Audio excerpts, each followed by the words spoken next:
नमस्ते दोस्तों, स्वागत है आपका स्टोरी टाइम हॉरर में, जहां हर रात एक नई कहानी आपकी नींद उड़ाने के लिए तैयार रहती है।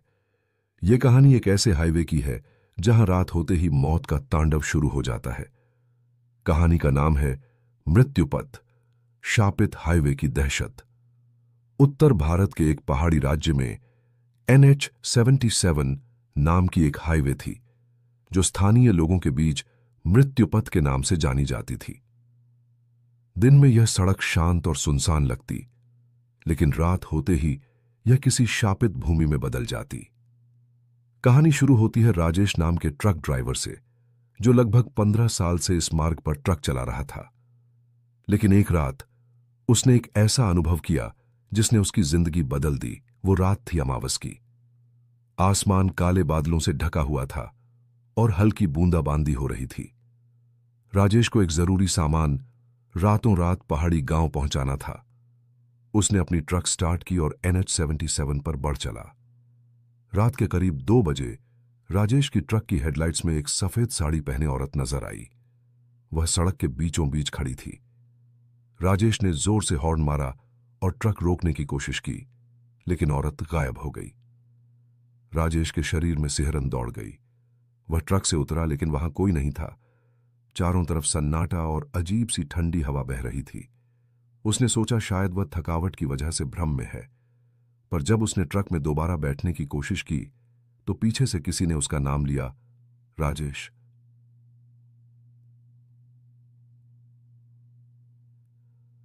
राजेश जैसे तैसे हिम्मत करके ट्रक में बैठ गया। जैसे ही उसने गाड़ी आगे बढ़ाई, उसे रियर व्यू मिरर में किसी के बैठने की आहट सुनाई दी। मिरर में उसने देखा, वही औरत पीछे की सीट पर बैठी थी। उसकी आंखें बिल्कुल काली, चेहरा झुलसा हुआ और होंठ से खून टपक रहा था। राजेश ने जोर से ब्रेक मारा और पीछे देखा, कोई नहीं था। वह समझ गया कि यह कोई सामान्य घटना नहीं है। अगले दिन डरे हुए राजेश ने हाईवे के पास के ढाबे पर चाय पीते समय एक बुजुर्ग से पूछा, बाबा, इस सड़क पर कोई आत्मा है क्या?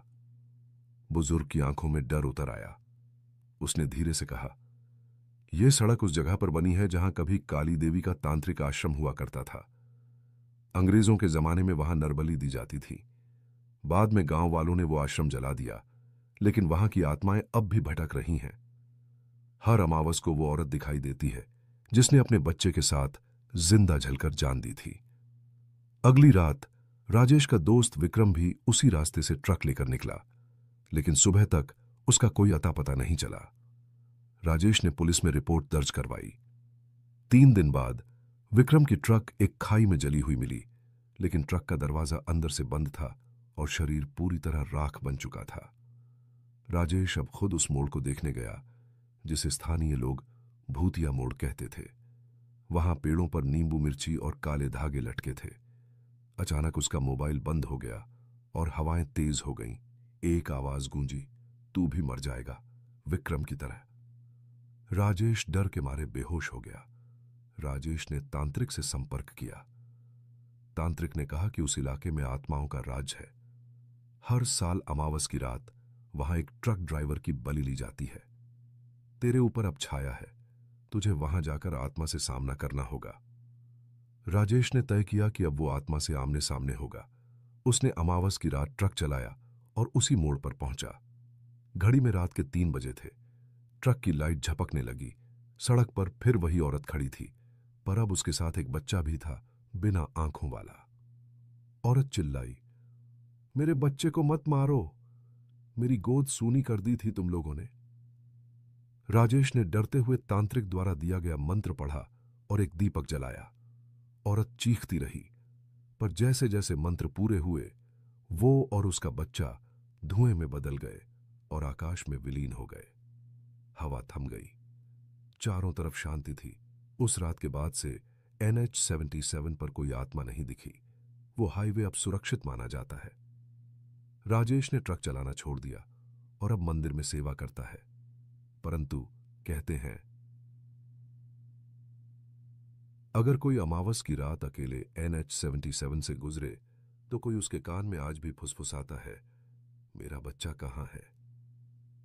राजेश अब मंदिर में सेवा करता था, पर उसकी रातों की नींद अब भी उड़ चुकी थी। हर रात उसे एक सपना आता, एक आदमी आग में जल रहा है और चिल्ला रहा है, बचा लो, मैंने कुछ नहीं किया। एक दिन मंदिर में एक रहस्यमय साधु आया। उसने राजेश को देखते ही कहा, तेरी परीक्षा अभी पूरी नहीं हुई। शापित आत्मा तो बस एक मोहरा थी, असली श्राप तो उस जमीन पर है जहां वो हाईवे बना है। राजेश स्तब्ध रह गया। उसने सोचा सब खत्म हो गया था, लेकिन यह तो एक और शुरुआत थी। राजेश ने दोबारा NH-77 की ओर जाने का निश्चय किया। वह उस खाई में गया जहां विक्रम की ट्रक मिली थी। वहां उसे राख में आधी जली हुई एक पुरानी डायरी मिली। डायरी में लिखा था, हमने जबरन तांत्रिक की जमीन हथियाकर यह सड़क बनाई। वह बोला था, जिसने मेरी भूमि छीनी है उसकी नस्लें सड़कों पर सड़ेंगी। हमने हंसकर नजरअंदाज किया, लेकिन अब मैं ही आखिरी बचा हूं। डायरी पर नाम लिखा था, इंजीनियर कुमार बख्शी।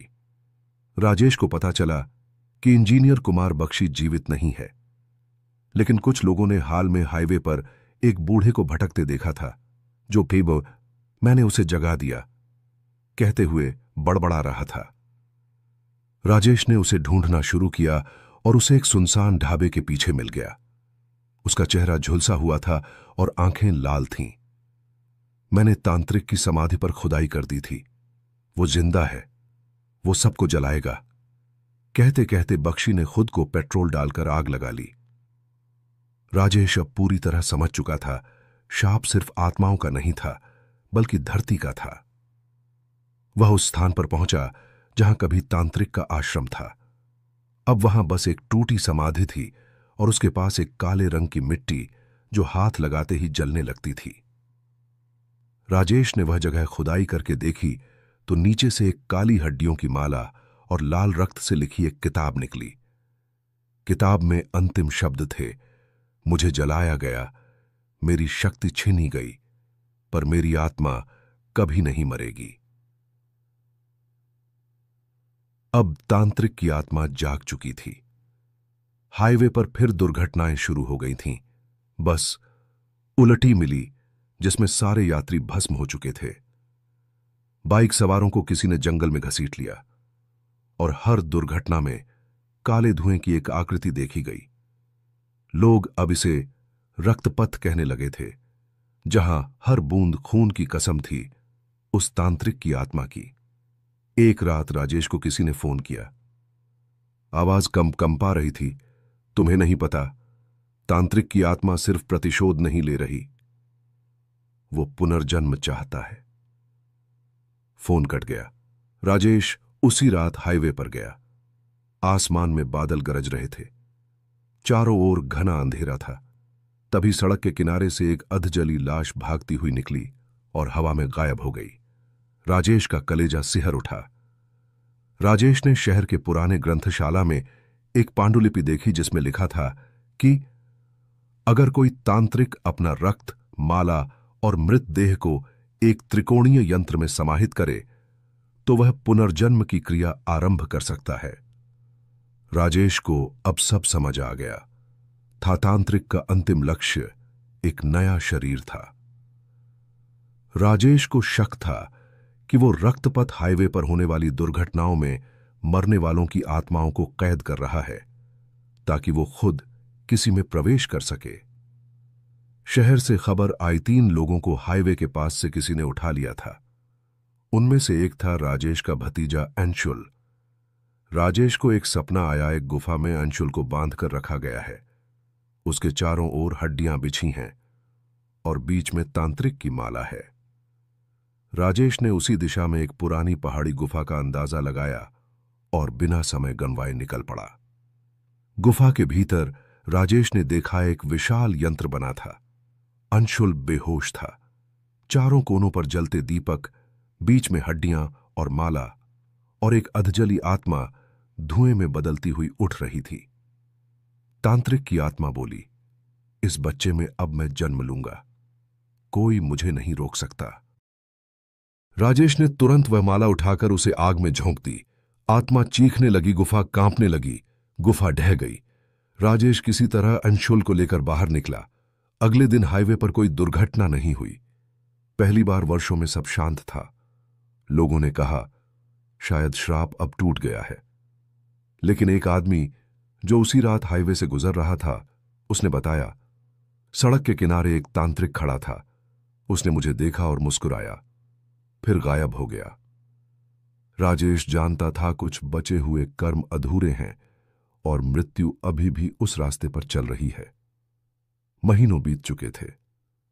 राजेश अब शहर छोड़ चुका था। अंशुल की सुरक्षा के लिए उसने एक गांव में नया जीवन शुरू किया। परंतु एक रात अंशुल ने डरते हुए कहा, चाचा, मैं हर रात सपने में खुद को किसी और शरीर में देखता हूं और वहां कोई है जो मुझे अपने जैसा बना रहा है। राजेश चौंक गया। उसकी आंखों के सामने फिर वही धुआं, वही हड्डियां, वही तांत्रिक। उसी रात राजेश को एक फोन आया। NH-77 पर फिर से हादसे शुरू हो चुके थे और एक ट्रक ड्राइवर ने कहा, मैंने देखा कोई बच्चा बीच सड़क पर खड़ा था और उसकी आंखें लाल थीं। राजेश ने पुरानी डायरी के पन्ने दोबारा खंगाले, जिनमें एक पंक्ति उसे अब समझ में आई, अगर आत्मा पूरी तरह मुक्त न हो और शरीर अधूरा हो तो आत्मा जन्म लेने के लिए निकटतम रक्त संबंधी को माध्यम बनाएगी। राजेश अब भयभीत था। तांत्रिक की आत्मा अब अंशुल को अपना माध्यम बना रही थी। वो केवल जीवित नहीं होना चाहता, वो विकसित होना चाहता था, इंसानी रूप में। अंशुल अब बदल रहा था। उसकी आंखों के नीचे काले घेरे थे। वह रातों को जागता और खुद से बातें करता। एक दिन उसके कमरे में एक त्रिकोण बना मिला लाल रंग से। वहां पर मृत पक्षी की हड्डियां थीं और पास में लिखा था, मैं लौट रहा हूं। राजेश समझ गया, अब सिर्फ तांत्रिक को रोकने से काम नहीं चलेगा। अब उसे अंशुल को बचाना होगा, चाहे जैसे भी। रक्तपथ हाईवे पर अब अजीब घटनाएं होने लगी थीं। जो लोग वहां रुके, उन्हें एक ही सपना आने लगा। एक काले लबादे वाला आदमी उन्हें पुकार रहा है। कई लोगों ने आत्महत्या कर ली और उनके शव तांत्रिक की पुरानी समाधि के पास पाए गए। राजेश को समझ आ गया, तांत्रिक अब सेवक इकट्ठा कर रहा था। वह एक सेना बना रहा था अपने पुनर्जन्म के लिए। रक्तपथ हाईवे के पास एक पुरानी झील थी, शवताल। स्थानीय लोगों का मानना था कि यह झील आत्माओं का ठिकाना है। एक रात वहां से अजीब रोशनी उठी और कई लोगों ने चिल्लाते हुए प्रेतों को झील से निकलते देखा। राजेश ने वहां जाकर देखा, पानी में तांत्रिक यंत्र की आकृति उभर रही थी। अचानक एक डरावनी आवाज गूंजी, मैं अधूरा नहीं रहा और यह दुनिया अब मेरी होगी। राजेश अब हार मानने को नहीं था। उसने पुराने समय के एक अघोरी बाबा त्रिनेत्र को ढूंढा। त्रिनेत्र बाबा ने कहा, तांत्रिक अब रक्त से नहीं, आत्माओं से शक्ति खींच रहा है। उसे रोकने के लिए त्रिनेत्र अग्नि यंत्र बनाना होगा, लेकिन उसके लिए तुम्हें नरक के द्वार तक जाना होगा। उसके बाद वे एक भूमिगत गुफा की ओर निकल पड़े, जहां केवल आत्माएं ही प्रवेश करती थीं, भूत गह्वर। इधर अंशुल अब पूरी तरह बदलने लगा था। उसकी आवाज भारी हो गई थी और वह मंत्र बोलने लगा। राजेश जब घर लौटा तो दीवारों पर रक्त से मंत्र लिखे थे, मुझे मत रोको राजेश, मैं तेरा पुत्र नहीं, तेरी मृत्यु हूं। तांत्रिक अब पूरी तरह अंशुल के शरीर में प्रवेश कर चुका था। राजेश टूट गया, लेकिन वो जानता था अंतिम लड़ाई अब शुरू हो चुकी है। रक्तपथ हाईवे पर एक रात आकाश से आग बरसने लगी। आत्माएं सड़कों पर नाच रही थीं। तांत्रिक की आत्मा अब अंशुल के शरीर में पूर्ण रूप से अवतरित हो चुकी थी। राजेश, त्रिनेत्र बाबा और कुछ ग्रामीण तांत्रिकों ने त्रिनेत्र यंत्र स्थापित कर दिया, लेकिन तभी तांत्रिक हंस पड़ा। तुम मेरे सामने दीपक जलाकर सूर्य को चुनौती दे रहे हो? भयानक युद्ध छिड़ गया। मंत्रों, आत्माओं और ज्वालामुखी जैसी ऊर्जा की टक्कर हुई। युद्ध में त्रिनेत्र बाबा घायल हो गए। अब केवल एक उपाय था, राजेश को अपना जीवन बलिदान देकर तांत्रिक को शुद्ध करना होगा। राजेश ने अंशुल को गले लगाया और एक अंतिम मंत्र पढ़ा, प्राण त्यागम पुनर्जन्मम मुक्तिपथम प्रदत्तम। अंशुल चीख पड़ा और तांत्रिक की आत्मा उसके शरीर से निकलकर जल गई। राजेश जमीन पर गिर पड़ा, लेकिन अंशुल अब ठीक था। 1 वर्ष बाद अंशुल एक स्कूल में पढ़ रहा था, सामान्य जीवन जी रहा था। परंतु एक दिन उसने एक चित्र बनाया जिसमें वही शवताल झील, वही तांत्रिक की छाया और लिखा था, मैं लौटूंगा अगली पूर्णिमा पर। कहानी खत्म नहीं हुई थी। रक्तपथ अब भी प्यासा था। अंशुल की उम्र अब 14 हो चुकी थी। सब कुछ सामान्य दिखता था, स्कूल, दोस्त, परिवार। परंतु जैसे ही पूर्णिमा का दिन नजदीक आने लगा, वह चुप रहने लगा, नींद में चलने लगा और दीवारों पर आकृतियां बनाने लगा। राजेश की मृत्यु के बाद उसे एक शिक्षक रविंद्र देखरेख कर रहे थे। रविंद्र को शक हुआ जब उसने अंशुल के कमरे में एक पुराना लोहे का डिब्बा देखा जिसमें था एक कटा हुआ बाल राख से बनी मूर्ति और रक्त से लिखा एक मंत्र, सपत्नीक पुनरागमनन। रक्तपथ हाईवे पर 2 ट्रक ड्राइवर लापता हो चुके थे। पुलिस को केवल उनके जले हुए कंकाल मिले, लेकिन कंकालों की आंखें सही सलामत थीं और खुली हुई थीं। तांत्रिक अब कोई सामान्य आत्मा नहीं था, वह अब अर्धमानव बन चुका था। रविंद्र ने अंशुल से बात करने की कोशिश की, लेकिन अंशुल बोला नहीं। उसने बस दीवार पर उंगली से लिखा, मैं आ चुका हूं। शवताल झील फिर से लाल हो गई थी। वहां से धुएं और सड़ांध की बदबू उठने लगी। स्थानीय पुजारी पंडित जयनारायण, जो वर्षों से समाधि में थे, उन्होंने आंखें खोलते ही कहा, तांत्रिक ने नरक द्वार को भेद लिया है। अब जो आएगा वो सिर्फ मृत्यु नहीं लाएगा, वो समय को निगल जाएगा। पूरे गांव में रात को लोगों को अपने मरे हुए परिजनों की परछाइयां दिखने लगीं। एक रात अंशुल गायब हो गया। रविंद्र को शवताल झील के पास से उसकी आवाज सुनाई दी, पर वो कोई सामान्य आवाज नहीं थी। अंशुल अब दोहरी आवाज में बोलता था, एक बच्चे की और एक गहराई से गूंजती दरार सी आवाज की।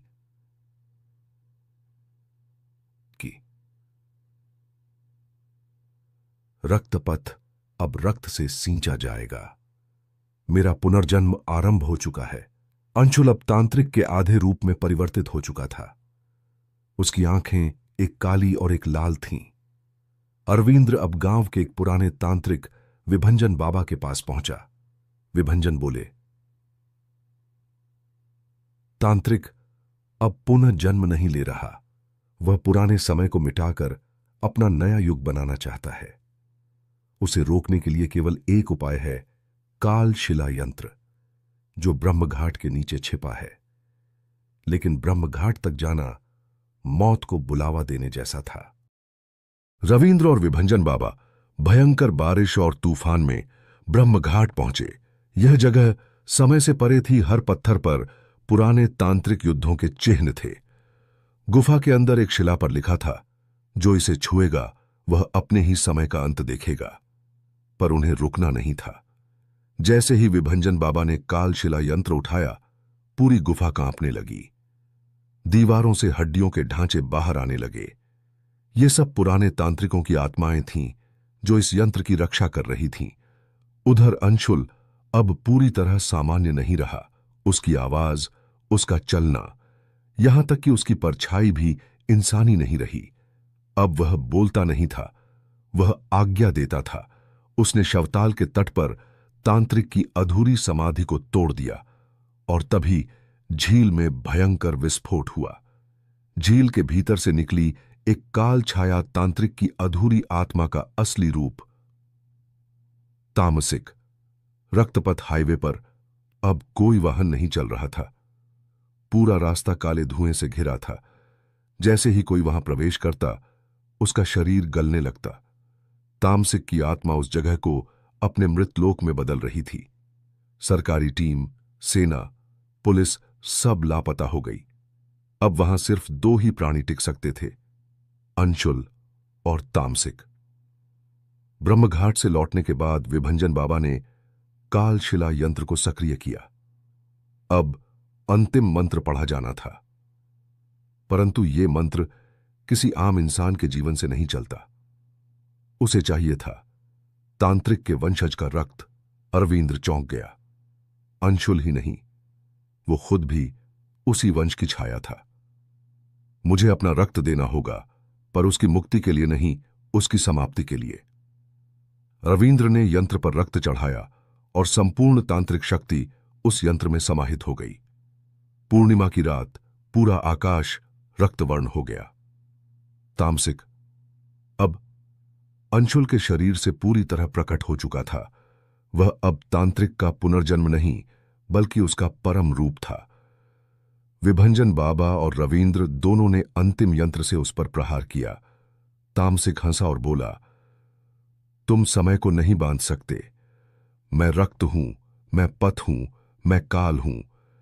एक महायुद्ध छिड़ा, जहां मंत्र वज्र बनकर गिर रहे थे, आत्माएं चीख रही थीं और समय पल पल पीछे लौट रहा था।